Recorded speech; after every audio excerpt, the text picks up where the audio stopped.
ప్రార్థించుకుందాం. మహిమా స్వరూపుడా, మా ప్రియ పరలోకపు కన్న తండ్రి, మీరు మాకు ఇచ్చిన ఈ యొక్క గొప్ప సమయాన్ని బట్టి మీకు స్తోత్రములు తండ్రి, స్తోత్రములు ఆయన. మహిమా స్వరూపుడా, మీరు ఇచ్చిన యొక్క విలువైన సమయంలో మీ యొక్క విలువైన మాటలు ప్రభువా మేము ధ్యానం చేస్తుండగా మాతో మాట్లాడమని, ఆత్మీయంగా బలపరచమని ప్రార్థన విజ్ఞాపన చేస్తున్నాను. ఇక్కడ కూడి ఉన్న మీ పిల్లలను సోషల్ మీడియా ద్వారా వీక్షిస్తున్న మా ప్రియులందరినీ మీ కృపలో కాపుదల్లో భద్రపరచమని, ఈ మాటలు గొప్పగా ఫలింపచేయమని క్రీస్తు వారి పరిశుద్ధ నామములో ప్రార్థించి అడిగి వేడుకొనుచున్నాము తండ్రి, ఆమెన్. దేవునికి స్తోత్రములు. ఒక చక్కని దేవుని సందేశాన్ని ధ్యానించుకుందాం. పౌలు మహాభక్తుడు రాసిన 2వ తెసలోనిక పత్రిక 1వ అధ్యాయము 11-12 వచనములు కలిసి ఉంటాయి. 2వ తెసలోనిక పత్రిక 1వ అధ్యాయము 11-12 వచనములు కలిసి ఉంటాయి.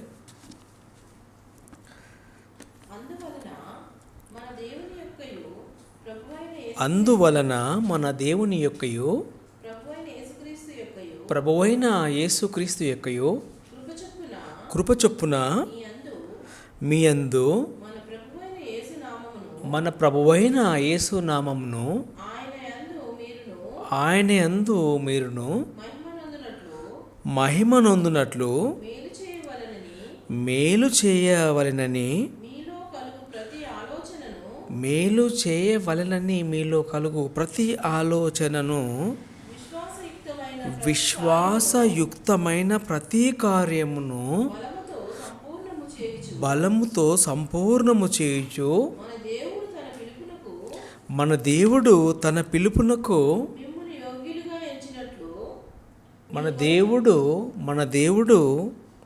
తన పిలుపునకు మిమ్మును యోగ్యులుగా ఎంచినట్లు మీ కొరకు ఎల్లప్పుడూ ప్రార్థన చేయుచున్నాము. దేవుని పిలుపుకు యోగ్యులుగా ఉండటానికి భక్తుడు ప్రార్థిస్తున్నట్టుగా లేఖన భాగంలోని సారాంశం. భక్తుడు ప్రార్థిస్తున్నాడు యోగ్యతను గురించి. యోగ్యత, ఎలిజిబిలిటీ, ఇంగ్లీష్లో ఏముంది?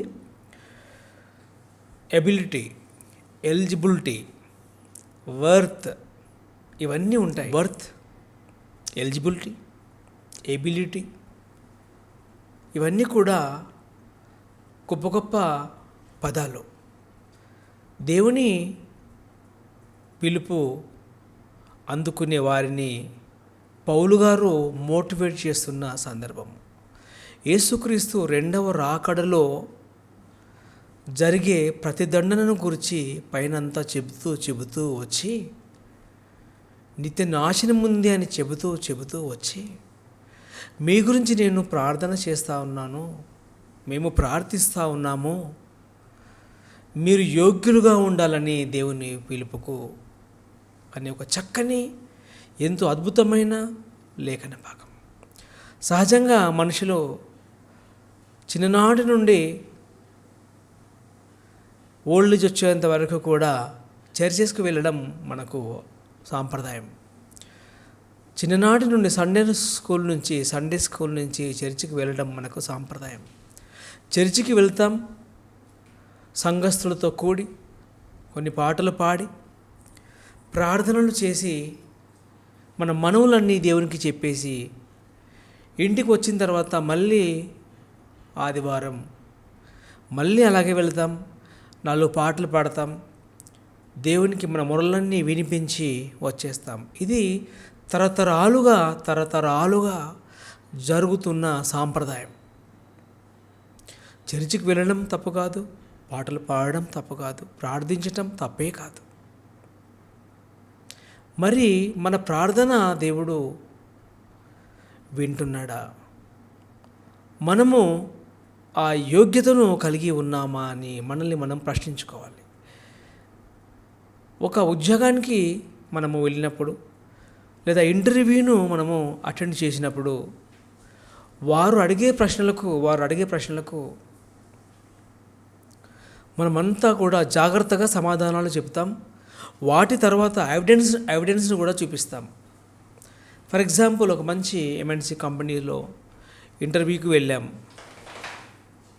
ఇంటర్వ్యూకి వెళ్ళిన తర్వాత వారు అడిగే ప్రశ్న, శాలరీ ఎంత ఎక్స్పెక్ట్ చేస్తున్నారు? అప్పుడు మన జవాబు 1.5 lakh అంటాము. వారు అడిగే మరో ప్రశ్న, మరి మీ క్వాలిఫికేషన్ ఏంటి, మీకున్న ఎలిజిబిలిటీ ఏంటి, మీకున్న వర్త్ ఏంటి, ఇంత శాలరీ డిమాండ్ చేస్తున్నారు కదా 1.5 lakh per month. అప్పుడు అన్నీ కూడా సర్టిఫికెట్స్ అన్నీ చూపిస్తాం. ఎక్స్పీరియన్స్ ఏమైనా ఉందా అని అడిగితే అవును ఉంది, పలానా కంపెనీలో ఎక్స్పీరియన్స్ ఉందని సర్టిఫికెట్స్ ప్రొడ్యూస్ చేస్తాం. ఇవన్నీ కూడా ఆ బోర్డ్ ఆఫ్ డైరెక్టర్స్ అన్నీ కూడా స్క్రూటినీ చేసి అప్పుడు ఇతరుడికి యోగ్యత ఉంది అని ఉద్యోగం ఇస్తారు. యోగ్యత లేకపోతే ఉద్యోగం ఇవ్వరు. మనం అడిగే శాలరీని బట్టి అన్నీ కూడా ఎంక్వైరీ చేస్తారు.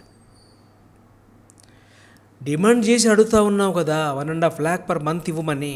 So what is your ability, నీ ఎలిజిబిలిటీ ఏంటి, నీ వర్త్ ఏంటి, నీ క్వాలిఫికేషన్ ఏంటి, ఇవన్నీ వస్తాయి. ఇవన్నీ వెంటనే వస్తాయి. దేవుని ప్రియ బిడ్డలారా, యోగ్యత అన్నది చాలా ప్రాముఖ్యమైన విషయం.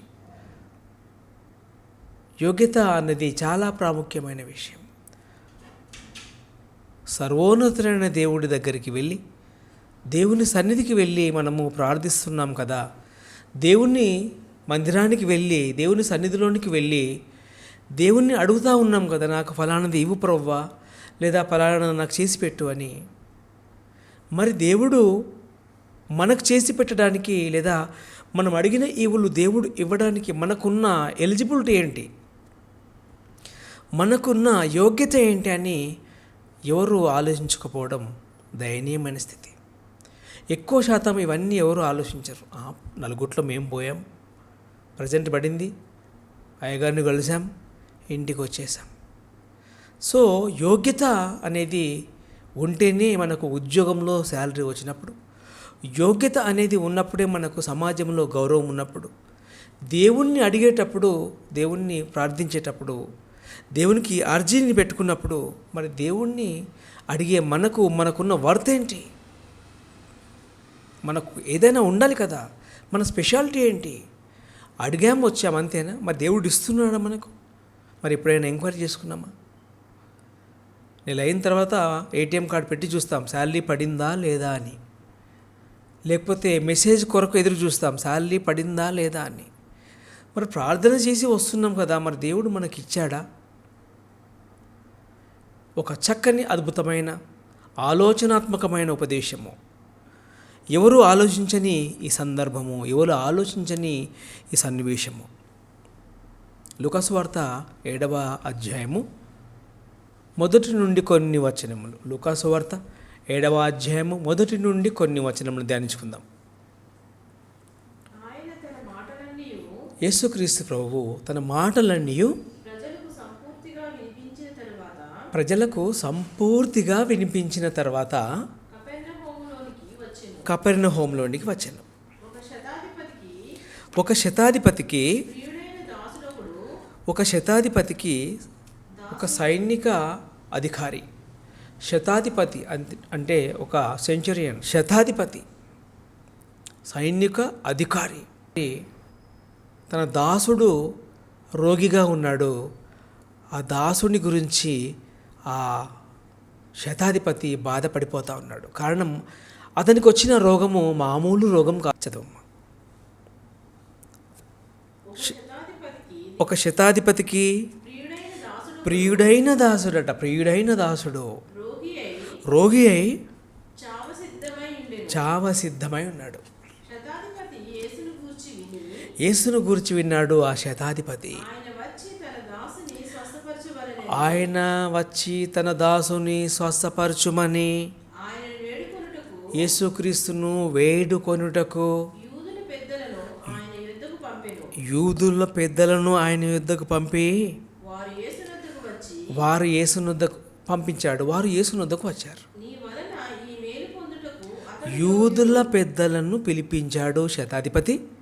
యూదుల పెద్దలను పిలిపించాడు శతాధిపతి. కారణం అతను శతాధిపతి, సైనిక అధికారి.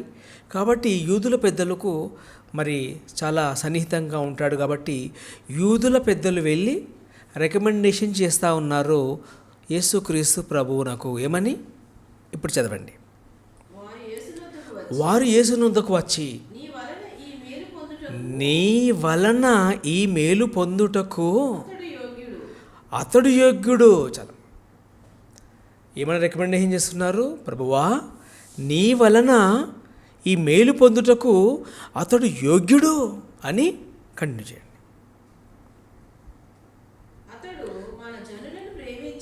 అతడు మన జనులను ప్రేమించి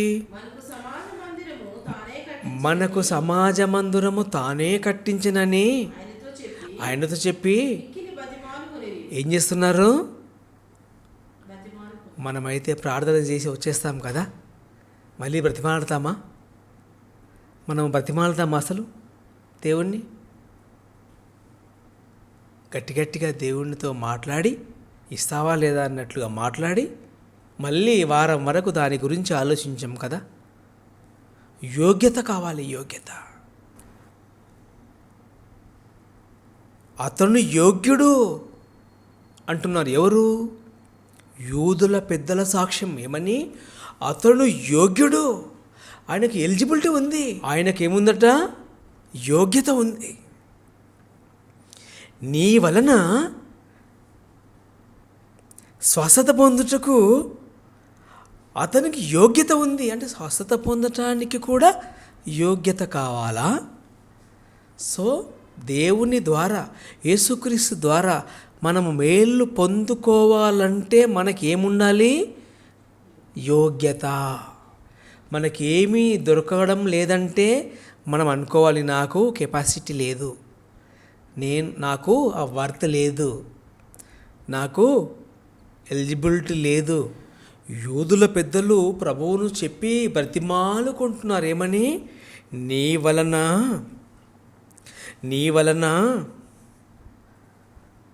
ఈ మేలు పొందుటకు అతడు యోగ్యుడు. ఎంత ధైర్యం ఉంటే చెప్తారు ప్రభువుతో ఈ మాట? అతను యోగ్యుడు. ఏమని? నీ వలన ఇది కావాల్సిందే అని చెబుతూ, అతడు మన జనులను ప్రేమించి మనకు సమాజ మందిరము తానే కట్టించిన ఆయనతో చెప్పి మిక్కిలి బతిమాలు కొనిరి. కావున యేసు వారితో కూడా వెళ్ళెను. అన్నీ విన్నాడు ప్రభువు. ఇంత బాగా చెప్తున్నారేంటి ఆ రోగి కోసం? ఇంత బాగా చెప్తున్నారేంటి ఆ రోగి గురించి? సరేలే వెళ్దామని ఇవన్నీ విన్న ప్రభువు వారితో వెళ్ళడం ప్రారంభించాడు. 6వ వచనం. కావున యేసు వారితో కూడా వెళ్ళెను. ఆయన ఆ ఇంటి దగ్గరికి వచ్చినప్పుడు శతాధిపతి తన స్నేహితులను చూచి, మీరు ఆయన యొద్దకు వెళ్ళి, ప్రభువా, శ్రమ పుచ్చుకొనవద్దు, నీవు నా ఇంటిలోనికి వచ్చుటకు నేను ఏమంటున్నాడు శతాధిపతి? నాకు అర్హత లేదు అంటున్నాడు, నాకు యోగ్యం లేదు అంటున్నాడు. నేను మంచివాణ్ణి కాదు ప్రభువా, కానీ నా దాసుడు మాత్రం మంచివాడు. నువ్వు నా ఇంట్లోనికి వచ్చేంత గొప్పవాణ్ణి నేను కాదు అని చెబుతూ, మాట మాత్రమే సెలవిమ్ము అన్నాడు. ఏమన్నాడు? మాట మాత్రమే, నీ మాట చాలు అంటున్నాడు. ఏమని? నువ్వు రానక్కర్లేదు ప్రభువా, అక్కడే ఉండు, నీవు అక్కడే ఉండి ఒక మాట చెప్పు, మాట మాత్రము సెలవిమ్మని. అప్పుడు నా దాసుడు స్వస్థపరచబడును. ఎంత కాన్ఫిడెన్స్ ఉంది చూడండి. శతాధిపతికి ఉన్న కాన్ఫిడెన్స్ ఆయనకి తెలియదు, శతాధిపతికి ఉన్న యోగ్యత ఆయనకి తెలియదు, తన దాసునికున్న గొప్పతనం ఆయనకి తెలియదు. ప్రభువు గుర్తించాడు, ప్రభువు చెప్పినవన్నీ విన్నాడు. సరే పద అని వచ్చాడు. వచ్చిన తర్వాత ప్రభువు కల్లారా చూశాడు. అతను ఏమంటున్నాడు? ప్రభువా, నా ఇంటిలో నీకు వచ్చేటకు నేను పాత్రుడను కాను. అంటే నేను యోగ్యుడను కాను, కానీ నీ వలన నా దాసుడు చనిపోకుండా బ్రతకాలి, కనికరించి ఒక మాట మాత్రం చెప్పు చాలు, నా దాసుడు స్వస్థపరచబడును. 9వ వచనం సేమ్ చాప్టర్. యేసు క్రీస్తు ఈ మాటలు విని అతన్ని గురించి ప్రభు ఏమైపోయాడు? మాటలు విన్న తర్వాత అమేజ్డ్, ఆశ్చర్యపోయాడు. మన మాటలు వింటే ఎవరైనా ఆశ్చర్యపోతారా? చెప్పండి. ప్రభువు అవన్నీ యూదుల పెద్దలు చెప్తే విన్నాడు. సరే చూద్దాం పద అనుకున్నాడు. స్వయాన వచ్చాడు. వారి ప్రవర్తన చూస్తుంటే, వారి తగ్గింపు చూస్తుంటే, వారి విశ్వాసం చూస్తుంటే, వారు యోగ్యతను చూస్తుంటే ప్రభువే అతనిని గూర్చి ఆశ్చర్యపడి తన వెంట వచ్చుచున్న జనసమూహము వైపు తిరిగి చూచి, ఇశ్రాయేలులో నేనైనను ఇంత గొప్ప విశ్వాసము నేను చూడలేదని మీతో చెప్పుచున్నానెను. పంపబడిన వారు ఇంటికి తిరిగి వచ్చి ఆ దాసుడు స్వస్థుడై యుండుట కనుగొనిరి. ఇప్పుడు స్వస్థత పొందుకున్న వ్యక్తికి ఏముంది? యోగ్యత. స్వస్థత పొందుకున్న వ్యక్తి ఎవరు? యోగ్యుడు. యేసుక్రీస్తు ద్వారా ఒక గొప్ప స్వస్థత, మరణము నుండి కాపాడబడుట అనేది చాలా ప్రాముఖ్యమైన విషయం. అతను రోగి అయి చావసిద్ధమై ఉండెను. ఎలా ఉన్నాడు? తన దాసుడు రోగి అయి చావసిద్ధంగా ఉన్నాడు. చావసిద్ధంగా ఉన్న వ్యక్తిని క్రీస్తు యేసు ఏం చేశాడు? బ్రతికించాడు. బ్రతికించటానికి, స్వస్థత పొందడానికి అతనికి ఏమున్నాయి? యోగ్యత. యేసుక్రీస్తు అతనిలో ఏం చూశాడు? అతను ఏం చేశాడట? సమాజ మందిరమును కట్టించాడు. అతను ఏం చేశాడు? సమాజ మందిరాన్నే కట్టించాడు. అందరూ కూడుకోవడానికి ఏం కట్టించాడట? రోగం రాకముందు కట్టాడు. మనమైతే రోగం వచ్చినాక కడతాం. ఎలాగో చచ్చిపోతాను, దేవుని కింద చేసిపోదాంలే అని. ఎలాగో చచ్చిపోతాను, దేవుని కింద చేసిపోదాం అనుకుంటాం మనమైతే. అతనికి రోగం రాలేదు. చావడానికి ముందు ఒక మంచి పని చేశాడు. అదేంటి? సమాజ మందిరము తానే కట్టించెను. నా పని నా దేవుడికి కట్టించాలి. నా దేవుడి ప్రజలు కూడుకోవాలి ఒక స్థలంలో. ఎంత మంచి ఆలోచన. తానే కట్టించెను. దేవుని ప్రియ బిడ్డలారా, ఆలోచించండి. క్రీస్తు యేసే ఆశ్చర్యపోయాడంటే అతనికి ఎంత గొప్ప యోగ్యత ఉండాలి. మరణము నుండి చావడానికి సిద్ధంగా ఉన్నాడు. క్రీస్తు యేసు ద్వారా గొప్ప మేలు పొందుకున్నాడు. మరి మనం కూడా పాపం అనే మరణానికి బానిసలుగా ఉండి చావ సిద్ధంగా ఉన్నాం. కానీ క్రీస్తు యేసు వలన బ్రతికి బట్టకట్టాం. అతను చావ సిద్ధంగా ఉన్నాడు. ఒకప్పుడు మనం కూడా చావ సిద్ధంగానే ఉన్నాం. అతనికి యోగ్యత ఉంది. ప్రభువు ఆశ్చర్యపోయాడు. మందిరాన్ని కట్టించాడా? తానే కట్టించాడా? ఎంత మంచి ఆలోచన. ఇతన్ని నేను స్వస్థపరుస్తాను అనుకున్నాడు. చావడానికి సిద్ధంగా ఉన్న వ్యక్తిని బ్రతికించాడు. అతనికి ఉన్న యోగ్యత ఏంటి? దేవుని పనిలో వాడబడ్డాడు. మార్క్స్ వార్త 10వ అధ్యాయము 46వ వచనము. వారు యెరికో పట్టణమునకు వచ్చిరి. యేసుక్రీస్తు తన శిష్యులతోనూ బహుజన సమూహముతోనూ ఎరికో నుండి బయలుదేరి వచ్చుచుండగా తీమై కుమారుడగు బర్తిమయ్యను గ్రుడ్డి భిక్షకుడు త్రోవ ప్రక్కన కూర్చుండెను. ఈయన నజరేయుడైన యేసు అని విన్నాడు. గుడ్డివాడు కదా. యేసుక్రీస్తు ఎరికో పట్టణంకు వచ్చాడు. తన శిష్యులతో బహుజన సమూహంతో ఎరికో నుండి బయలుదేరి వచ్చుచుండగా పెద్ద జనసమూహం ఉండేది. ప్రభు అయిన యేసుక్రీస్తు ఎక్కడ వెళితే అక్కడ పెద్ద జనసమూహము. ఆ జనసమూహము మాట్లాడుకుంటూ ఉన్నారు. ఎవరంటే దావీదు కుమారుడు నజరేయుడైన యేసు అని వారు మాట్లాడుకుంటుంటే ఈ భిక్ష మెత్తుకునే వ్యక్తి విన్నాడు. ఈ గుడ్డి భిక్షకుడు త్రోవ పక్కన కూర్చున్నాడు కదా, విని 47 వచనం, దావీదు కుమారుడా యేసు ఏమని కేకలు వేస్తున్నాడు గుడ్డి భిక్షకుడు? దావీదు కుమారుడా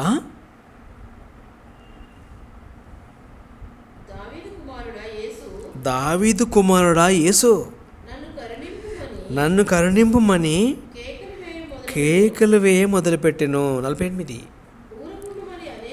చాలామంది బాబు ఏమరుస్తా ఉన్నావు? 48 వచ్చిన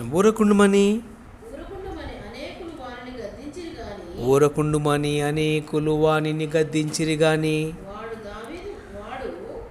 వాడు దావీదు కుమారుడా నన్ను కరుణింపుమని మరి ఎక్కువగా కేకలు వేశాను.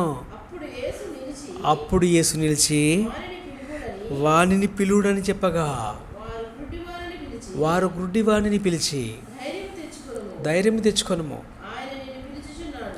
ఆయన నిన్ను పిలుచుచున్నాడు లెమ్మని వానితో చెప్పాను. అంతటా వాడు బట్టలు పారవేసి దిగ్గున లేచి యేసు నొద్దకు వచ్చెను. 51. యేసు నేను నీకేమి చేయగోరుచున్నావని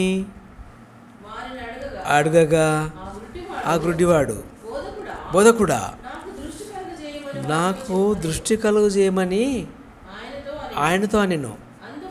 అందుకు యేసు నీవు వెళ్ళుము, నీ విశ్వాసము నిన్ను స్వస్థపరిచెనని చెప్పాను. వెంటనే వాడిని త్రోవను చూపు పొందుకున్నాడు. ఎవరు? గుడ్డి భిక్షకుడు. యేసుక్రీస్తు జనసమూహంతో వస్తూ ఉంటే మెల్లిగా విన్నాడు. ఎందుకంటే కళ్ళు లేవు కదా పాపం, కళ్ళు లేవు.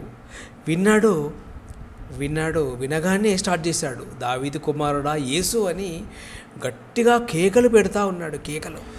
ఊరకుండము, ఎందుకు అరుస్తా ఉన్నావు అని వారు అతన్ని నోరు మూయించడానికి ప్రయత్నిస్తూ ఉన్నారు. కానీ అతడు ఇంకా ఎక్కువగా కేకలు పెట్టాడు. ఎందుకంటే యేసుక్రీస్తు ముందుకు దాటిపోతే ఇక అతడి జీవితంలో అంధుడే. ఒక్కసారి యేసుక్రీస్తు నీకు దొరికాడో ఇక వదిలిపెట్టడానికి వీలు లేదు. యేసుక్రీస్తు దొరుకు కాలంలోనే మనం అతన్ని గట్టిగా పట్టేసుకోవాలి, ఇక వదలడానికి వీలు లేదు. మెల్లిగా కేకలు వేశాడు దావీదు కుమారుడా యేసు. అందరు అన్నారు ఊరకుండు. ఇంకా గట్టిగా కేకలు పెట్టాడు. ఎందుకు? ఇప్పుడు నా కేక యేసుక్రీస్తు వినలేడో, నా మొర యేసు ప్రభు వినలేడా, నా జీవిత కాలం అంతా కూడా నేను అంధుడనే. ఈ భిక్షం బ్రతుకు మంచిదా? ఈ ఎరుకో పట్టణముకు ఎప్పుడైనా రాకపోతాడా అని ఎంతగా ఎదురు చూసి ఉంటాడు ఆ భిక్షకుడు. ఎదురు చూశాడు, తెలుసుకున్నాడు, కేకలు వేశాడు. చివరకు అతని కేకలు ఎవరు విన్నారు? ప్రభువు విన్నాడు. ప్రభు వినేమంటున్నాడు, నిన్ను స్వస్థపరుస్తున్నాను, నీ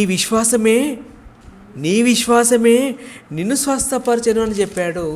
అతనిలో ప్రభువైన యేసుక్రీస్తు చూసిన ఆ యోగ్యత ఏంటో మనం తెలుసుకోవాలి. ఆ గ్రుడ్డి భిక్షకుడు కేకలు వేసినందుక, ఆ గ్రుడ్డి భిక్షకుడు దావీదు కుమారుడమైన యేసు అని అన్నందుక, యేసుక్రీస్తు ఎందుకో అతనిపై జాలిపడ్డాడు. కారణం ఏంటి? నీ విశ్వాసమే నిన్ను స్వస్థపరిచెను అని ప్రభువు ఊరికే చెప్పలేదు. అతనిలో ఏం చూశాడు? యోగ్యత. అతనికి ఏముంది? ఎలిజిబిలిటీ. దేంట్లో ఎలిజిబిలిటీ ఉంది? గ్రుడ్డితనము పోగొట్టుకోవడానికి. మనము కూడా యేసుక్రీస్తు దొరుకు కాలంలోనే కేకలు వేయాలి. ఏమని? నేను అంధుడను ప్రభువా, అంధుడను. ఏమంధుడవు?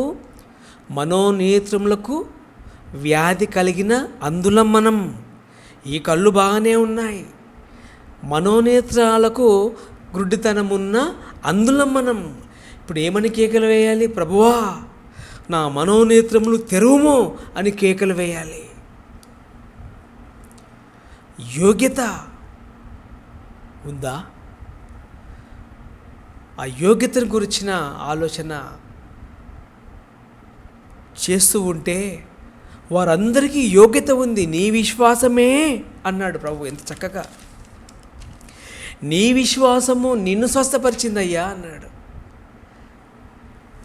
మనం ఎన్నోసార్లు ప్రభువును పిలుస్తాం, దేవుడా అని పిలుస్తాం, తండ్రి అని పిలుస్తాం, ఎన్నోసార్లు ప్రార్థన చేశాం. మరి మనకు యోగ్యత ఉన్నదా? నీ వలన ఈ మేలు పొందుటకు అతడు యోగ్యుడు అని ఎవరైనా మన గురించి చెబుతారా? నీ వలన ఇతడు మేలు పొందుటకు యోగ్యుడు. ఎవరు యోగ్యుడు? శతాధిపతి దాసుడు ఎవరు యోగ్యుడు? గ్రుడ్డి భిక్షకుడు యోగ్యుడు. ఎలా? ప్రభువే అన్నాడు. ఏమని? నీ విశ్వాసమే నిన్ను స్వస్థపరిచింది. ఇతడు ఎలా యోగ్యుడో మరి మనం కూడా తెలుసుకోవాలి. చూద్దాం. 50వ వచనము, మార్కు సువార్త 10వ అధ్యాయము 50వ వచనం. యేసుక్రీస్తు ఇతనిలో విశ్వాసము అసలు ఎక్కడ చూశాడు? ఎప్పుడు చూశాడు?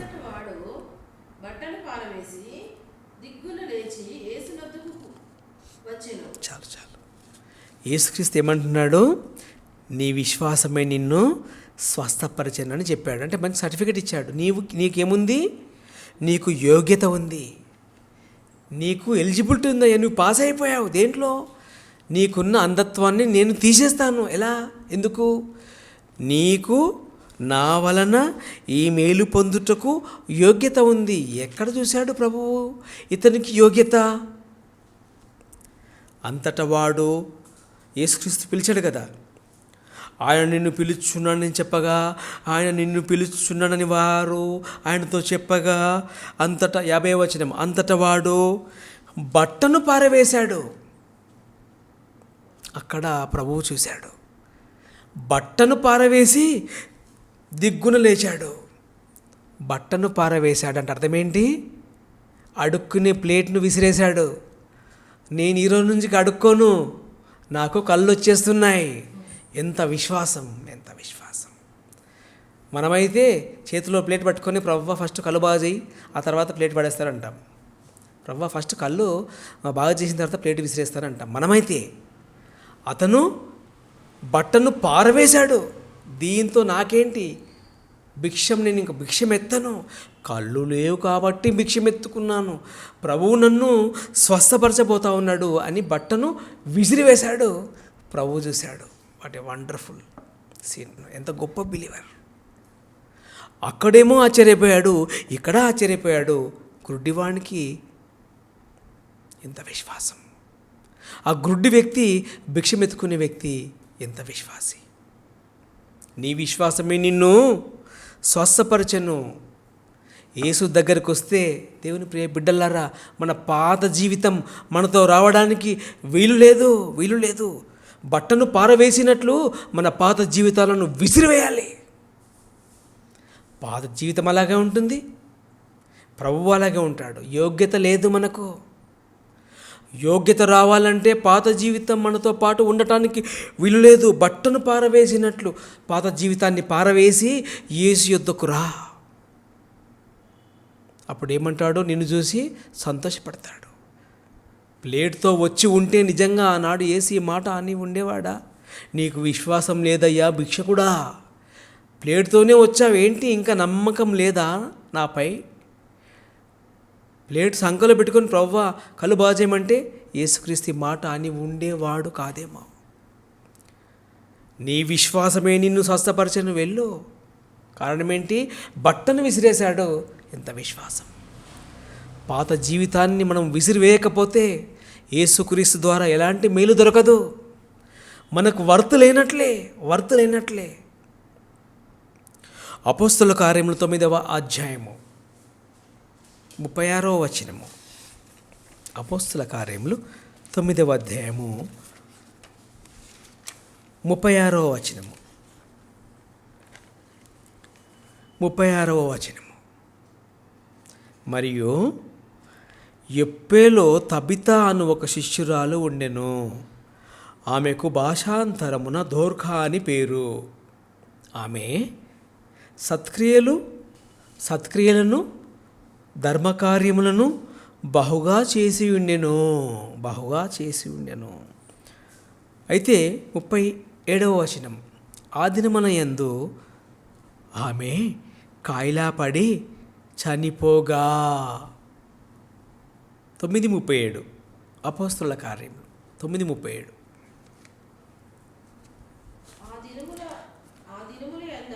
ఆ దినముల యందు ఆమె కాయిలా పడి చనిపోయింది. పాపం చనిపోగా వారు శవాన్ని కడిగేశారు. మేడగదిలో పరుండబెట్టిన శవాన్ని మనము చనిపోయిన వ్యక్తిని ఏం చేస్తాం? కడుగుతాం కదా, స్నానం చేపిస్తాం కదా, సెంటు వేసి కొత్త బట్టలు వేస్తాం కదా.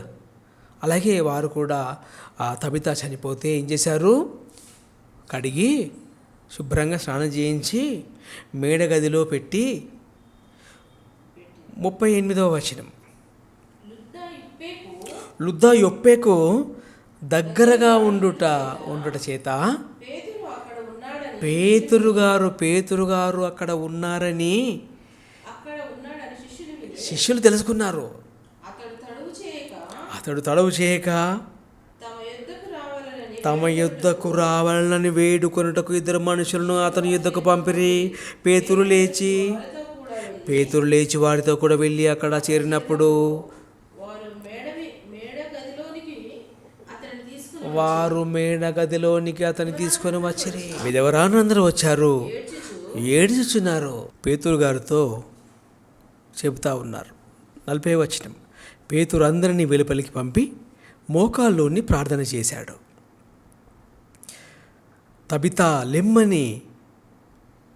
తబితా లెమ్మనగా ఆమె కన్నులు తెరిచి పేతురును చూచి లేచి కూర్చుండెను.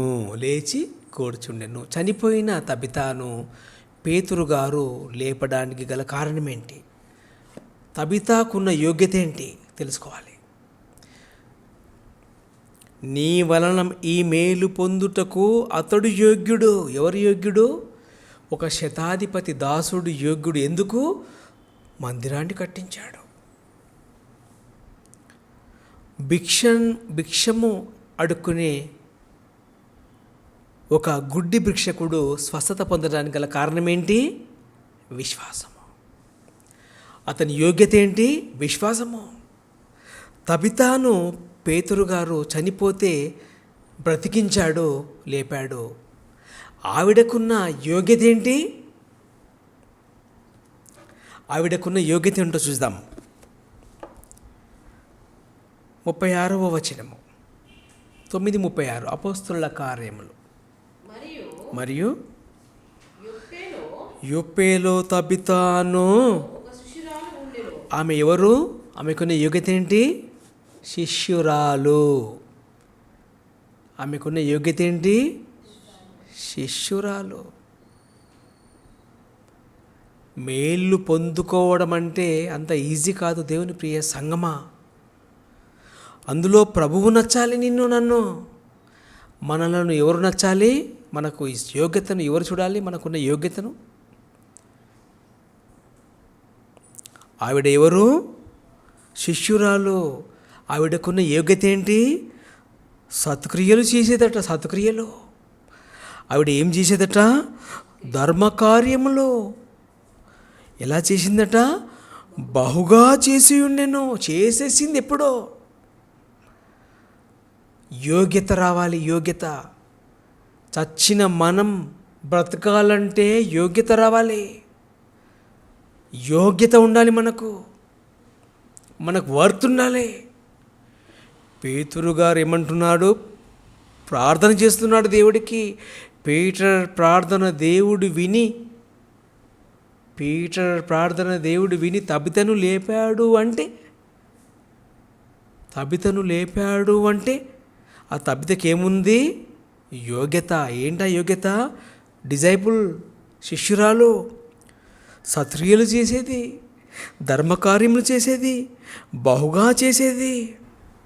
పేతురు లేచి వారితో కూడా వెళ్ళి అక్కడ చేరినప్పుడు వారు మేడగదిలోనికి అతనిని తీసుకుని వచ్చి విధవరాలు అందరూ ఏం చేస్తున్నారు? ఏడుస్తున్నారంట. పేతురు గారు, ఎలాగైనా బ్రతికించు, ఈ దొరకాను బ్రతికించు, పేతురు నువ్వు బ్రతికించాలి, ఈ అమ్మాయిని బ్రతికించు. మా కోసం ఆలోచించే మంచి వ్యక్తిని మేము వదులుకోలేము. పేద విధవరాన్లకు బట్టలు కుట్టి పెట్టేదట. పేద విధవరాన్లకు బట్టలు కుట్టి ఇచ్చేది ఫ్రీగా. వారు ఆవిడ కొట్టిన అంగీలను, వస్త్రములను చూపుచూ ఏడుస్తున్నారు. ఎన్ని బట్టలు కుట్టించింది మాకు పేతురు. మమ్మల్ని ప్రేమించే ఈ గొప్ప వ్యక్తిని మేము వదులుకోలేము. పేతురు బ్రతికించు. ఆమె ధర్మకార్యాలు చేస్తుంది, చేసేసింది, ఎప్పుడో ఎన్నో చేసింది. సంఘములో ఉంది, శిష్యురాలుగా ఉంది. ఎవరు? తబితాను బతికించుమని పేతురు దేవుడికి ప్రార్థన చేస్తే దేవుడు ప్రార్థన వినడానికి గల కారణం ఏంటి? యోగ్యత. తబితాకి ఏముంది ఇప్పుడు చెప్పండి? వర్త్. దేవుడు ఇవ్వాలంటే మనకు వర్త్ ఉండాలి, మనకు యోగ్యత ఉండాలి. ఎంఎన్సీ కంపెనీకి పోయేసి 1.5 lakh శాలరీ ఇవ్వమంటే ఇస్తారా? ఎన్ని క్వశ్చన్లు చేస్తారో, ఎన్ని పరీక్షలు పెడతారో, ఎన్ని టెస్టులు పెడతారో, ఊరికే ఇస్తారా శాలరీ? మరి మనం దేవుడిని ఎన్నో అడుగుతున్నాం. దేవుడు ఎందుకు ఇవ్వాలి చెప్పండి? మనకున్న ఎలిజిబిలిటీ ఏంటి? మనకు అవన్నీ పొందుకోవడానికి అర్హత ఉందా? నీ వలన ఈ మేలు పొందుటకు అతడు యోగ్యుడు, ఇతడు యోగ్యుడు, ఈవిడ యోగ్యురాలని ఎవరు చెప్పగలరు దేవుడికి? నీ వలన ఈ మేలు పొందుటకు ఇతడు యోగ్యుడు అని ఎవరు చెప్పాలి? విధవరాణులు ఏడుస్తున్నారు, పేతురు గారు బ్రతికించు, మాకు అన్ని కుట్టిపెట్టింది, మా కడుపు నింపింది, బహుధర్మ కార్యాలు చేసింది. సంఘములో ఉంది, శిష్యురాలుగా ఉంది. ప్రియ దేవుని బిడ్డలారా, మనం ఎవరితో ఉంటున్నాం? సహవాసం ఎవరితో చేస్తున్నాం? మన గురించి ఇలాంటి సాక్ష్యం ఎవరైనా ఇవ్వగలరా? మన గురించి ఇలాంటి సాక్ష్యం ఉండాలి.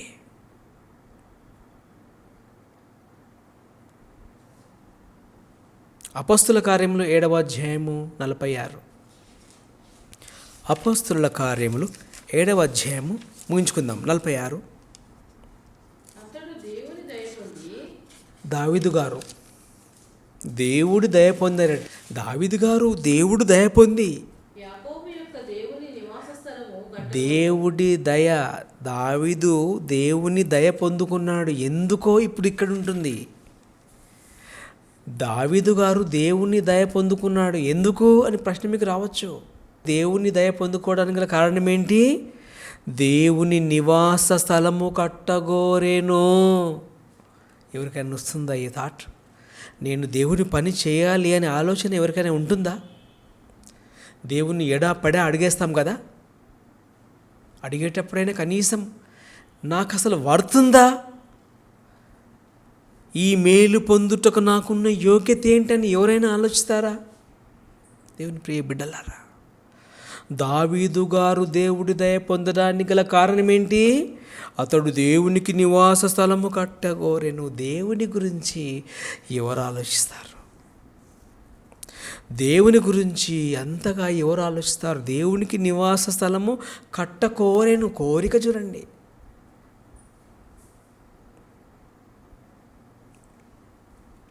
శతాధిపతి దాసుడు ఏం చేశాడట?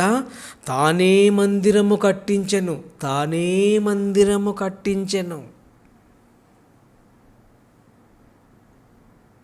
దావీదు ఎవరు? దేవుని నివాసము కట్టకోరెను. ఈ చేతులతో మనం పౌలు గారు అంటారు కదా, నా స్వహస్తములతో పని చేస్తున్నాను, నేను ఎవరిని ఏమీ ఆశించను, నా స్వహస్తములతో పని చేసుకుంటాను, దేవుని పని చేస్తాను. దేవుని ప్రియ బిడ్డలారా, ఆలోచించండి. తానే కట్టాలి, మనమే కట్టాలి, దేవుని దయ వస్తుంది. మా పరిచర్య అంతా కూడా మా కష్టార్జితమే. నా స్వహస్తములతో పనిచేస్తూ దేవుని పని చేస్తాను, నా స్వహస్తాలతో పనిచేస్తూ పరిచర్యను కొనసాగిస్తున్నాను. గత 20 సంవత్సరాలుగా ఎవరిని ఏమీ ఆశించక అడగక, ఇది నా పరలోకపు కన్న తండ్రి సువార్త పని, ఇది మన బాధ్యత. తానే కట్టించను. యేసుక్రీస్తు ఆశ్చర్యపోయాడు. దావీదు దేవుని దయ పొందుకున్నాడు. కారణం, దేవునికి నివాస స్థలము కట్టాలనే ఆలోచన వచ్చింది. దేవుడు, అబ్బా ఎంత గొప్ప ఆలోచన అయ్యా దావీదు, ఎంత గొప్ప ఆలోచన దావీదు. అందుకే దేవుడు ఏమన్నాడు, దావీదు నా ఇష్టానుసారుడైన మనుషుడు. యోగ్యత దావీదు గారికి ఎలా వచ్చింది? దేవునికి నివాస స్థలము కట్టాలనుకున్నాడు. దేవుడు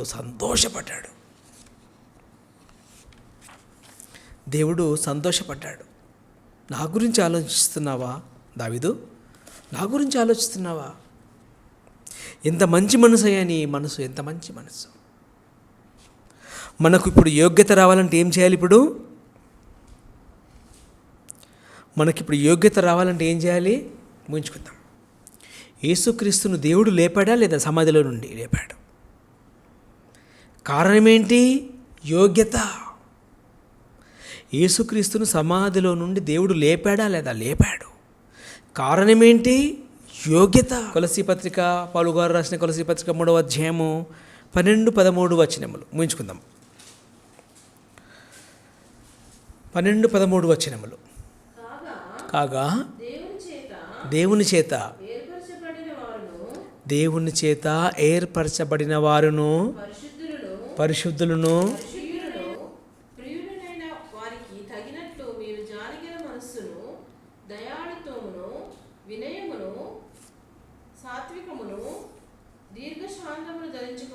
మనకు ఇప్పుడు యోగ్యత రావాలంటే ఏం చేయాలట? దేవుడు ఎవరిని లేపాడు? తాబితను లేపాడు. యేసుక్రీస్తు గుడ్డి భిక్షకుడిని ఏం చేశాడు? స్వస్థపరిచాడు. చావడానికి సిద్ధంగా ఉన్న శతాధిపతి దాసుడిని యేసుక్రీస్తు ఏం చేశాడు? స్వస్థపరిచాడు. చనిపోయిన లాజరు గారిని యేసుక్రీస్తు ప్రభువు లేపాడు. చివరకు యేసుక్రీస్తు చనిపోతే కూడా దేవుడు లేపెను. కారణం ఏంటి? ఎలిజిబిలిటీ, ఎబిలిటీ, యోగ్యత, వర్త్, ఇవన్నీ ఉంటేనే ఇవన్నీ జరిగాయి. ఇవన్నీ మనకుంటే మనము కూడా చచ్చిపోయినా తిరిగి దేవుడు లేపుతాడు. జాలిగల మనసు, దయాలుత్వమును, వినయమును, సాత్వికమును, దీర్ఘశాంతమును ధరించుకొనుడి. ఇవన్నీ మనం ఇప్పుడు ఏం చేయాలి? ఇవన్నీ సర్టిఫికెట్స్ ఉన్నాయా మన దగ్గర? ఈ సర్టిఫికెట్స్ ఉన్నాయా? ఈ ఉపదేశం అయిన తర్వాత మళ్ళీ రిఫరెన్స్లన్నీ కూడా మీరు ధ్యానం చేసుకోండి. యోగ్యత మనకున్నదా?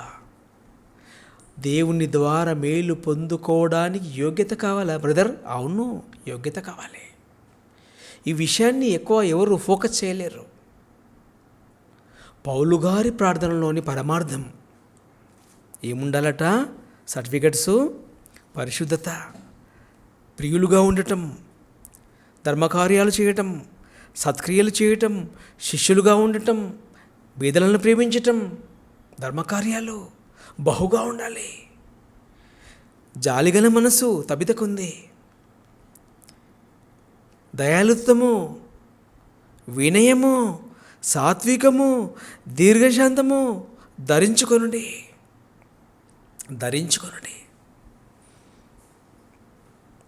2వ కొరింథీ పత్రిక ముగించేస్తాను. 10వ అధ్యాయం.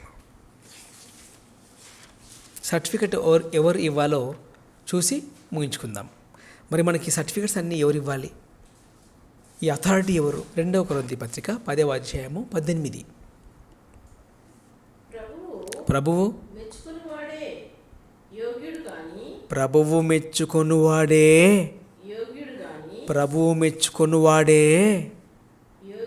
ఎంత బాగుంది! ప్రభువు మెచ్చుకొనువాడే యోగ్యుడు. ఎవరంటే యోగ్యులు? ఎవరు యోగ్యులు? నేను మెచ్చుకుంటే కుదరదు, మీ మమ్మీ డాడీలు మెచ్చుకుంటే కుదరదు. ఇప్పుడు మనము యోగ్యులమని ఎంచబడాలి. చాలా క్రిటికల్ కండిషన్లో ఉంది. ఇవన్నీ సర్టిఫికెట్స్ ఉంటేనే ప్రభువు మెచ్చుకుంటాడు కదా. ప్రభువు మెచ్చుకోవాలంటే మాటలా? No recommendation. ఎవరు రికమెండేషన్ చెల్లదు. ప్రవ్వా నో. అక్రమం చేసావు బిడ్డ, గెట్ అవుట్. అక్రమం చేసావు. యోగ్యత ఉండాలి, యోగ్యత. ప్రభువు మెచ్చుకునివాడే యోగ్యుడు, కానీ తన్ను తాను మెచ్చుకునివాడు ఏదో మీరు బాధపడతారని చెప్పి నువ్వు చాలా గొప్పదనే అమ్మాయి అంటే చెల్లదు. బాబు నువ్వు చాలా గొప్పవాడివయ్యా అని నేనంటానేమో, చెల్లదు. నా సర్టిఫికెట్ చెల్లవు. ఎవరి సర్టిఫికెట్ చెల్లుతుంది? Lord Jesus Christ. Be careful my dear brothers and sisters. చాలా జాగ్రత్తగా ఉండాలి. క్రైస్తవ్యం అంటే ఆషామాషి కాదు. ఇది పోరాటం, ఎన్నో బాధలు. క్రైస్తవ్యాన్ని ధరించుకున్న తర్వాత ఎన్నో అవమానాలు. మన దేవుడు తన పిలుపునకు మిమ్మును యోగ్యులుగా ఎంచున్నట్లు మీ కొరకు ఎల్లప్పుడూ ప్రార్థించుచున్నాము. ప్రార్థించుకుందాం. మహిమా స్వరూపుడా, పౌలు గారి ప్రార్థనలోని తండ్రి, సారాంశం ఎంతో గొప్పది. యోగ్యులుగా ఎంచబడాలి తండ్రి. మంచి ఆలోచనలు ఇవ్వండి. మాలో యోగ్యత ఉంటేనే ప్రభువు మెచ్చుకుని వాడే యోగ్యుడు తండ్రి. యేసుక్రీస్తు మమ్మల్ని మెచ్చుకోవాలి. మీ మాటలు గొప్పగా ఫలింపచేయండి. క్రీస్తు వారి పరిశుద్ధ నామంలో ప్రార్థించి అడిగి వేడుకొనుచున్నాము తండ్రి. ఆమెన్. మనందరికి తండ్రి అయిన దేవుని ప్రేమయు, ప్రభువైన యేసుక్రీస్తు కృప, పరిశుద్ధాత్మ సహవాసము ఎప్పుడునూ ఎల్లప్పుడూ సదాకాలం తోడై ఉండి నడిపించును గాక. ఆమెన్. దేవునికి స్తోత్రములు.